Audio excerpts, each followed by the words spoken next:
Obrigado, Sra. Presidente. Sr. Primeiro-Ministro, sabe qual é o problema? É que a asneira dá a asneira. O Sr. Primeiro-Ministro fala-nos de consolidação, levanta-se enérgico, agora começamos a corrigir. Sr. Primeiro-Ministro, porquê um buraco gigantesco que o senhor tem nas contas públicas?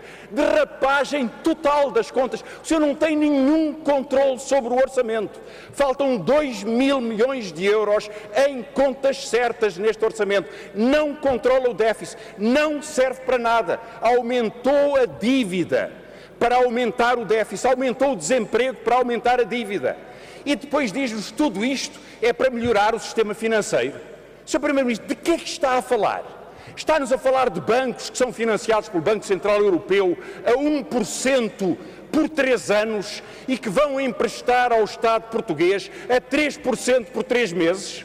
É disso que nos está a falar. Não há nenhum controle sobre a especulação, nenhum controle sobre o orçamento. E as regras que o senhor defende, certamente por convicção, eu acredito em si. O senhor acredita na senhora Merkel como a reencarnação do mercado perfeito. Terão que passar por cima da minha vida para mudar as regras europeias, diz-nos ela. Continua tudo igual. Mas tudo igual, Sr. Primeiro-Ministro. Já viu a destruição que está a provocar? O senhor não sabe ou não quer saber que um ano depois da Troika há tanta fome em Portugal e há tanta desgraça em Portugal. E é por isso que eu noto, Sr. Primeiro-Ministro, que falou-nos de união bancária e de novas regras. Mas, Sr. Primeiro-Ministro, não pode atirar a pedra e esconder a mão. É que vão discutir também um super-ministro das Finanças, que vai determinar orçamentos. Ou seja, este Parlamento pode até reunir-se consigo, mas discutir o que o país vai fazer e responder por ele deixará de acontecer. Poderá ser um clube de conversa, mas se não vota aquilo que importa para a vida dos portugueses, da economia do nosso país, então o Parlamento e a democracia foram amputados do seu poder essencial, que se chama Constituição da República. Isso vai discutir amanhã, mas não nos quis dizer uma palavra sobre isso. Pois não, Sr. Primeiro-Ministro?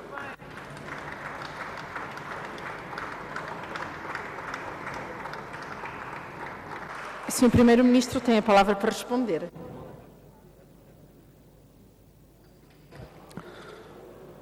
Senhor Deputado, Senhor Presidente, Senhor Deputado, em primeiro lugar, deixe-me dizer-lhe que não é verdade que a dívida do país tenha aumentado para financiar os bancos.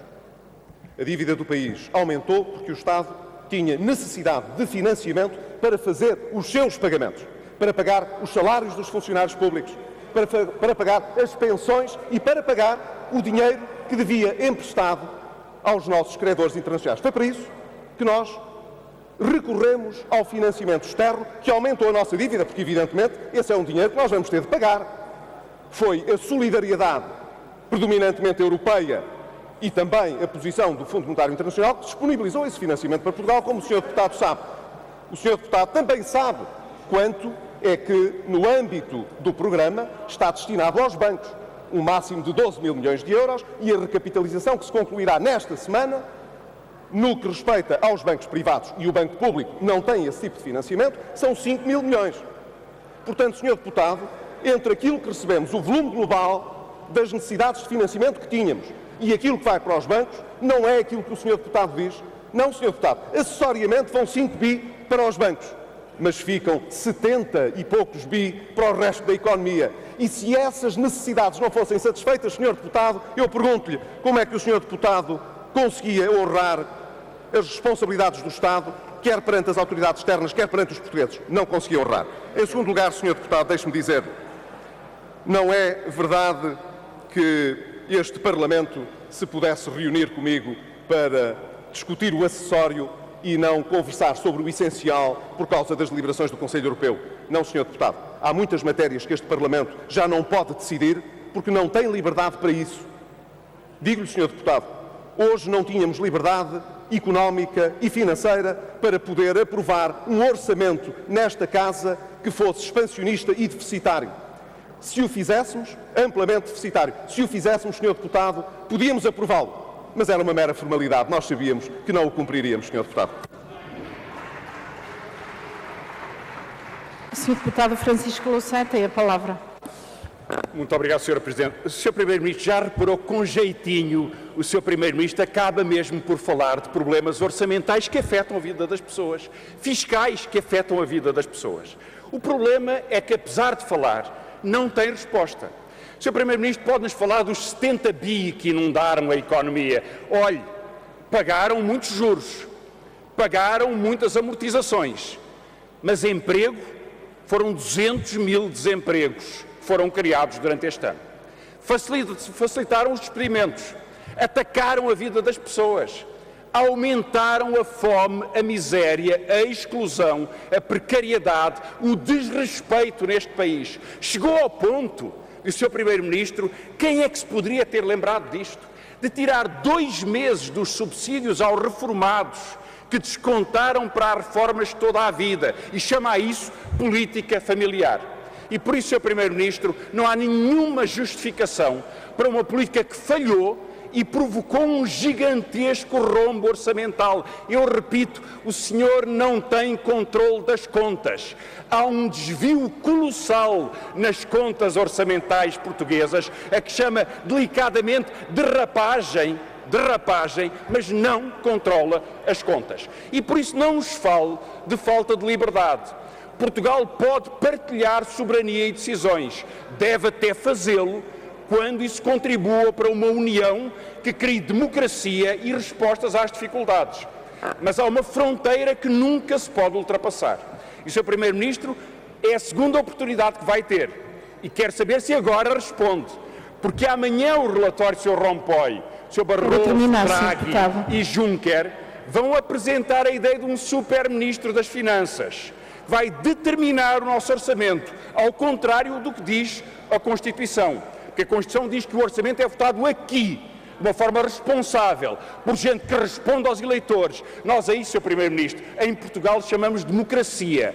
Democracia é responsabilidade. Mas amanhã vai ser discutido um super-ministro das Finanças que determina, corrige os orçamentos dos países.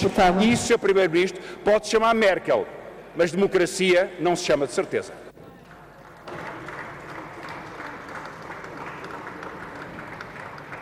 Sr. Primeiro-Ministro dispõe ainda de tempo para responder. Muito obrigado, Sra. Presidente. O Sr. Deputado continua a preferir a intervenção de facilidade à esclarecedora. O Sr. Deputado também não diz que políticas então é que prosseguiria para evitar o colapso económico e financeiro resultante do sobreendividamento e do excesso de déficit. Qual era a política que o Sr. Deputado seguia? Mais déficit, mais dívida, Sr. Deputado. Eu gostava de conhecer a posição do Bloco de Esquerda. A não ser que me diga a nossa política é não reconhecer a legitimidade desta dívida nem deste déficit e, portanto, não pagamos. Essa é uma posição.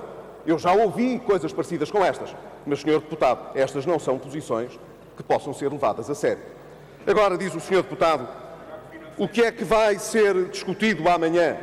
Também estará em cima da mesa a criação de um super-ministro europeu, um ministro do Orçamento. Sr. Deputado, eu por acaso ouvi referências e li referências sobre o Tesouro. Mas quero dizer ao Sr. Deputado que a Constituição da República Portuguesa será sempre respeitada pelo Governo. E, portanto, pode o Sr. Deputado estar descansado que o Primeiro-Ministro, eu nunca assumirei internacionalmente nenhuma posição favorável que seja contrária ou violadora dos princípios constitucionais por que nos regemos. Obrigado.